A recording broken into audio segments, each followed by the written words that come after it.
آج پہلی محرم ہے، عزاخانے سج چکے ہیں، علم بھرے پٹکے پنجے سجائے گئے ہیں، فرش عزا بچھ گیا، کالے کپڑے تیار ہو گئے، ہر شخص نے اپنے اوقات یومیہ میں مجالس کے لیے وقت کا تعین کر دیا۔ حسین ہمارے مہمان ہو گئے ہیں، بڑا انتظار تھا کہ مولا ہمارے مہمان ہو۔ خوش قسمتی ہے، بلند طالعی ہے کہ ہم امام حسین کی میزبانی کریں گے۔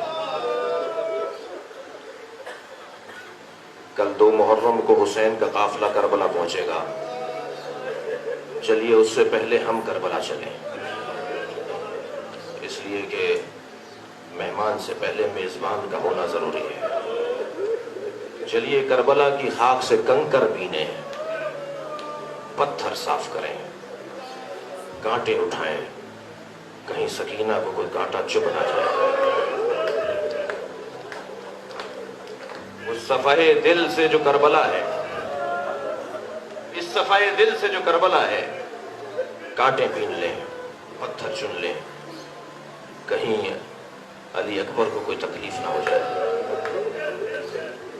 اس سے پہلے کہ کل حسین آ جائیں، ہم صفحے دل پر موجود کربلا کو صاف کریں، اور اس نیت کے ساتھ فرش عزا پر بیٹھے مولا ہم آپ کے استقبال کے لیے تیار ہیں۔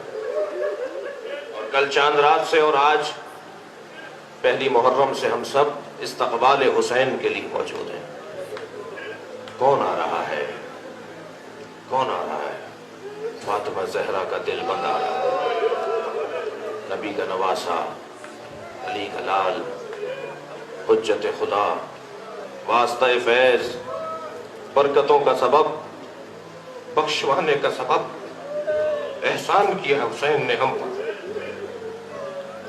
بخشش کا رستہ دے دیا، بچنے کا رستہ بتا دیا، محفوظ رہنے کے طریقے بتا دیے، انسان کو انسان بننے کا طریقہ بتا دیا، جانوروں اور انسانوں میں فرق بتا دیا۔ حسین ابن علی کا ہم پہ احسان ہے کہ انہوں نے ہمیں امام بارگاہ پہ بلا لیا۔ یقین جانی عزیزو، آپ بغیر توفیق کے نہیں بیٹھے ہیں،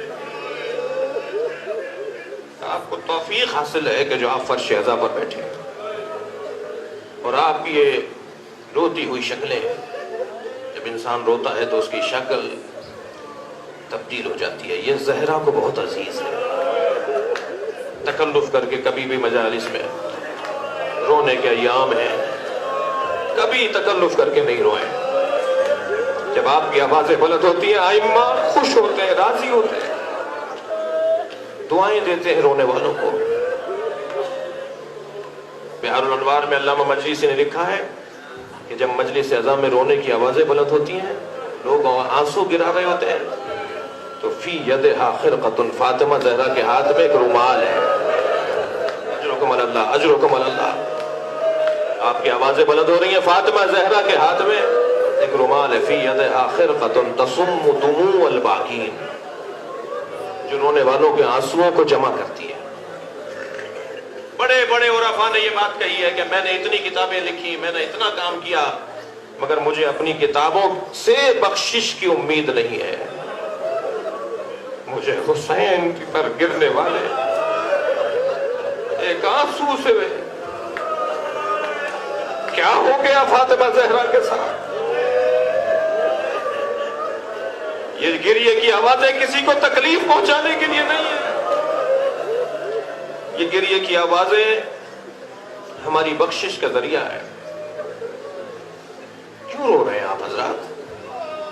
کیوں رو رہے ہیں اتنی اونچی اونچی آوازوں میں؟ باہر بیٹھے ہوئے احباب بھی، خواتین بھی، حاضرین بھی، کیوں اتنی اونچی آوازوں میں آپ کی آوازیں بلند ہو رہی ہیں؟ میں ایک جملہ کہہ کے آگے بڑھتا ہوں، اس لیے اونچی آواز میں رو رہے ہیں کہ سکینہ کو رونے نہیں دیا گیا، جناب زینب کو رونے نہیں دیا گیا۔ ایام آغاز محرم کے ہیں. بعض مصائب مقتل میں عجیب ہیں کہ جن کو سن کر دل ٹوٹنے لگتا ہے. آپ نے یہ سنا، یہ پڑھا کہ جناب سکینہ اونٹ سے گر گئیں؟ میں نے پڑھا ہے گری نہیں تھی، گرائی گئی تھی. جب بابا کا سر نزدیک آتا تھا، جب برابر سے علی اکبر کا سر گزرتا تھا،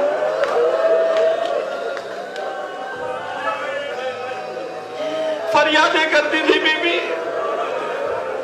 پورا قافلہ روتا تھا، اطراف سے گزرنے والے روتے تھے. شمر نے اللہ اکبر ابن جمو نامی شخص سے کہا کیا کریں کہ اس بچی کا رونا بند ہو جائے.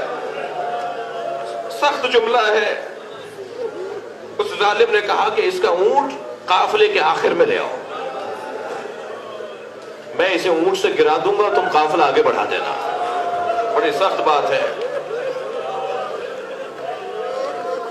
حسین کے گلے کا تعویذ سکینہ،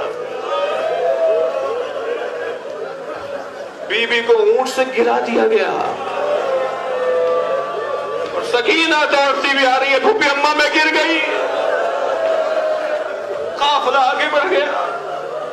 مولا امام حسین کے سر نے 9 مرحلوں اور 9 مقاموں پر معجزہ دکھایا ہے.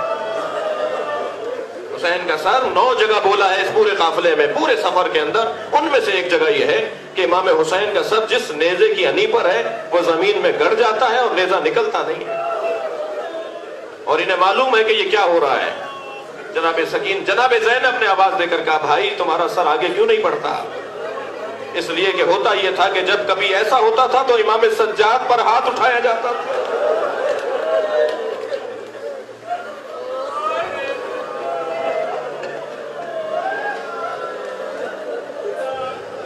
اے میرے بھائی، زین العابدین پر ہاتھ اٹھایا جا رہا ہے. امام حسین کے سر سے آواز آئی میری سکینہ گر گئی ہے. سنیں گے آپ حضرات، بی بی نے خود کو اونٹ سے گرا دیا.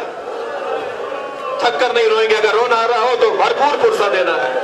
بی بی نے خود کو اونٹ سے گرا دیا اور گئی ہے اس جانب جہاں سے قافلہ آ رہا تھا. سکینہ کہاں ہو؟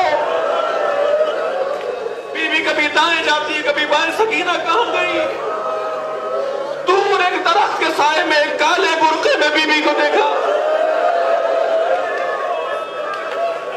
جس کی گود میں سکینہ ہے. بی بی زینب کو 2 تعجب ہوئے، تھکیں گے نہیں. 2 تعجب ہوئے جناب زینب کو. پہلا تعجب تو یہ ہوا کہ سکینہ تو کسی کی گود میں جاتی نہیں ہے، یہ کون بی بی ہے جس کی گود میں آ گئی ہے؟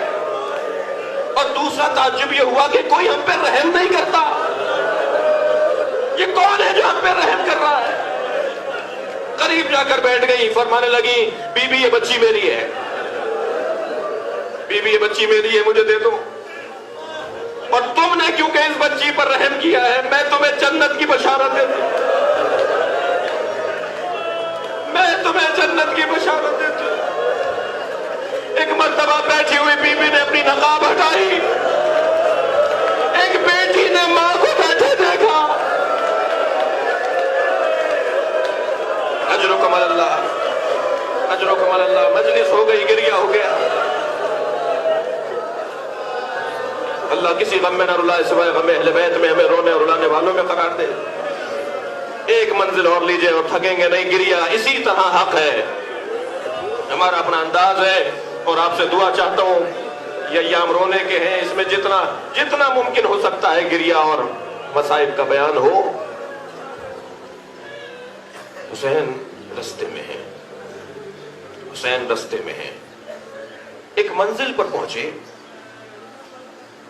تو امام حسین کے کان میں مسلم کی آواز آئی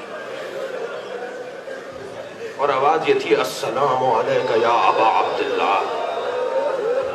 میرے مولا امام حسین نے فوراً کوفے کی جانب رخ کر کے کہا علیکہ السلام یا اخی مسلم. حضرت عباس قریب آ کر فرماتے ہیں بھیا بابا مولا آقا کیا بھائی مسلم آ گئے؟ فرمایا نہیں، مسلم کو کوفہ میں غربت میں مارا جا رہا ہے. ایک مرتبہ حضرت عباس کا جملہ ہے، فرماتے ہیں مولا جب آپ کو یہ علم ہو گیا تو مجھے پہنچا دیجئے. اپنے بھائی کی جا کے نصرت کروں. امام حسین نے فرمایا عباس ذرا ان دو انگلیوں کے درمیان دیکھو. اب جو جناب عباس نے دو انگلیوں کے درمیان دیکھا, کیا دیکھا؟ دارالامارہ کی چھت پہ سر قلم کر دیا گیا ہے اور حضرت مسلم کا لاشا زمین پر پھینکا جا رہا ہے. تو ایک مرتبہ فرمایا مولا میری التماس ہے مجھے کوفہ پہنچا دیجئے. فرمایا عباس ذرا دارالامارہ کے نیچے دیکھو. اب جو دارالامارہ کے نیچے دیکھا, کیا دیکھا؟ ایک کالے برقعے میں بی بی ہے جو اپنے ہاتھ پھیلائے کھڑی ہے. عباس میری ماں زہرا مسلم کو کوفہ لینے پہنچی. سلام ہو فاطمہ زہرا, اللہ لعنت اللہ